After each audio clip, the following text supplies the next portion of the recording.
Hello class 9, welcome to history lecture. Today we will continue with our revision chapters. So today we will continue with the revision of the chapter United Nations and the League of Nations. As requested by you in class, we will revise about the aims and objectives of the League of Nations and the United Nations first. So there we will see that the main aims of the League of Nations are firstly to maintain international peace and cooperation. That is, first aim or objective for the foundation of the League of Nations was to maintain international cooperation and to maintain international peace. And then we see that how they will maintain international cooperation and international peace, that is by refraining from warfare, that is to stop warfare and to maintain international cooperation and international peace. That is, all the countries should maintain friendly policy towards each other, and all the countries should try to solve all their problem by peaceful method. Next we see that to respect international laws. Another aim of the League of Nations was to respect the laws, international laws which were made between different countries. All the nation will respect those international laws. That was another aim of the League of Nations.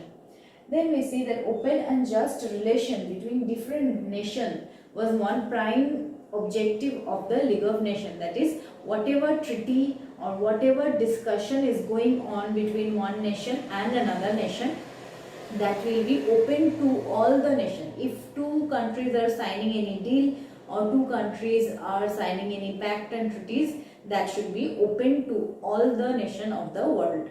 So open and fair relation, just an open relation, no secret treaties, no secret deal should be there between any nations. This is another aim, because if there is no secret treaty, then there will be no suspicion, no skepticism among different countries of the world. So open and just relation among different nations is another aim and objective of the League of Nations. Also we see that respect for treaties, whatever treaties is signed internationally between two countries, or both the countries have to respect that treaties. Or if a treaty is signed between 4 or 5 countries, all the countries which are signing the treaty, they should respect that treaty.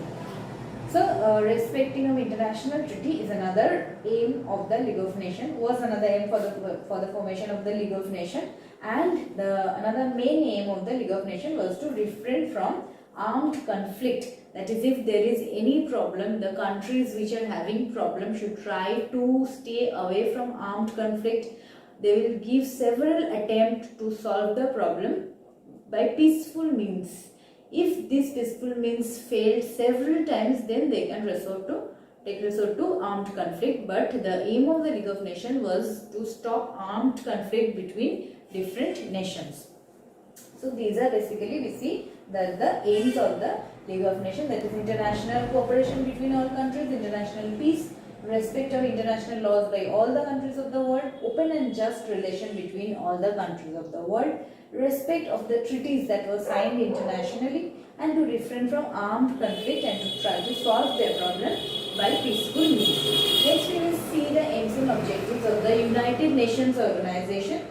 There we will see that the main aim with which the UNO was formed was to save the future generation from the scourge of a world war, because the Second World War and the First World War, what type of devastation they have brought, that they have seen. And the main idea behind the formation of the United Nations Organization was to save the future generation from another scourge of another world war.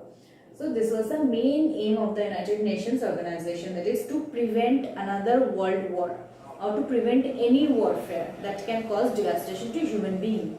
Next we see another main principle or the main aim of the United Nations was to protect the fundamental human right and to protect every human as a person, to protect the right of every human being as a person. So under the United Nations, we know that many human rights commissions were formed for protecting the rights of human beings. So the protection of human rights was one of the main aims of the United Nations Organization. Also they wanted to promote social progress. Every society should progress, should develop. That was another main aims and objectives of the United Nations Organization, where we see that the United Nations Organization has under it different organizations like the ECOSOC. Under the ECOSOC there is the UNICEF, there is the UNESCO. These organizations work for social and cultural development of different nations. So social development of different countries, of different nations are one of the major aim of the United Nations organization. Another main aim of the United Nations is tolerance, that is to spread tolerance rather than spreading hatred. They try to spread tolerance among different countries so that peace can be maintained in the world. Apart from this, we see that they also aimed at promoting social and economic development and equality of all the countries. There we see that social and economic development. There we can add that social and economic development and equality of economic development and social development of all the countries of the world together. That was another aim of the United Nations organization. Apart from that, maintenance of international peace and security was a major aim of the United Nations organization. So these we see are the main aim of the UNO or the United Nations organization. Now along with this we can see that the success and the failure we can assess. There we will see that in case of League, all these aims the League could not maintain. From the beginning, the League of Nations had certain loopholes, because the big members like USL was not its member, then Germany came out from its membership. Like this, the League had several loopholes, but the major failure of the Leagues were the Japan and Manchurian War. There we see in the Japan-Manchurian War of 1931, there what happened when Japan attacked Manchuria, the League could not take any action. The League did not have its own army. So when Japan is attacking Manchuria, war is going on, they are not taking any action. That was one of the major failure of League of Nations. Another is the Italian attack on Abyssinia or Italian war with Ethiopia.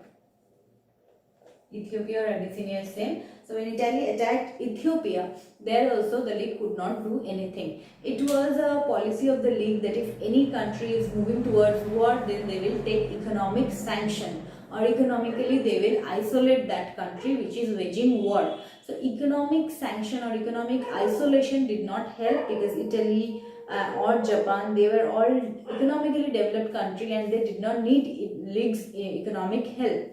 So there in economic sanction we see that couldn't do much, and Japan attack on Manchuria and Italy's attack on Ethiopia was a failure of the League of Nations already. Then when Hitler started breaking the Treaty of Versailles one after another, Hitler was breaking the Treaty of Versailles one after another. This was another failure of the League of Nations, and final death knell was the World War II.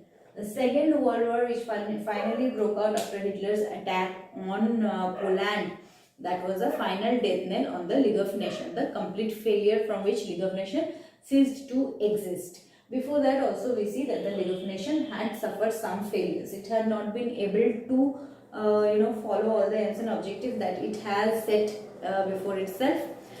Mainly we see it's because of the big powers, the big members of the League of Nations who tried to use the League for their own self-interest. That was the main reason for the failure of the League of Nations.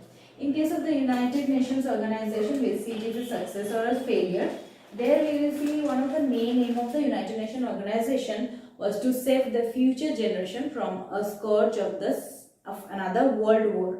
So in that we can say that United Nations is successful in preventing another world war, preventing the Third World War. So that is a major success of the UNO, because in spite of having several problems in the world, the UNO has been able to prevent another world war. That was the main aim, and that is a success of UNO. And we see that they are striving also for social development and economic development of different small nations. That is also major success of UNO, because they are in different areas, in different countries, they are quite actively functioning to prevent the social disparity and economic disparity, and they are trying to bring about economic and social development in different small countries and small nations of the world. That is another important achievement of UNO. And under UNO we know that several organs are functioning to promote social development and to bring about social equality and economic equality. And also we see they have been able to successfully negotiate different treaties and pacts between different countries to solve the problem. Like we know about the India-Pakistan negotiation in 1948, where they have been able to solve the dispute between, though temporarily, they solved the dispute between India and Pakistan. The Kashmir issue is always a burning point which they are solving. But we cannot say that United Nations organization is completely 100% successful, or it is fully successful organization. That we can't say, because some wars have been there. We can mention about the Kargil war for its failure. When you're giving about the failure, the thumbs down, there you can mention about the Kargil war. Kargil war, the India-Pakistan Kargil war was there. This war is a black spot on the United Nations, because their main aim was to stop warfare, not only world war but to stop warfare altogether. They have successfully stopped world war, but there are several small warfares like the Kargil war. This is a negative side. This is a failure of the United Nations, where they couldn't stop the Kargil war between India and Pakistan. Then we have America and Iraq war. America-Iraq war. This war was another negative side of the United Nations organization, where they could not prevent America from waging war against Iraq. Apart from this warfare, the small warfares, we see that the Cold War. After the Second World War, the Cold War, which started during that time, that also the UN couldn't handle properly. There was always bipolarism.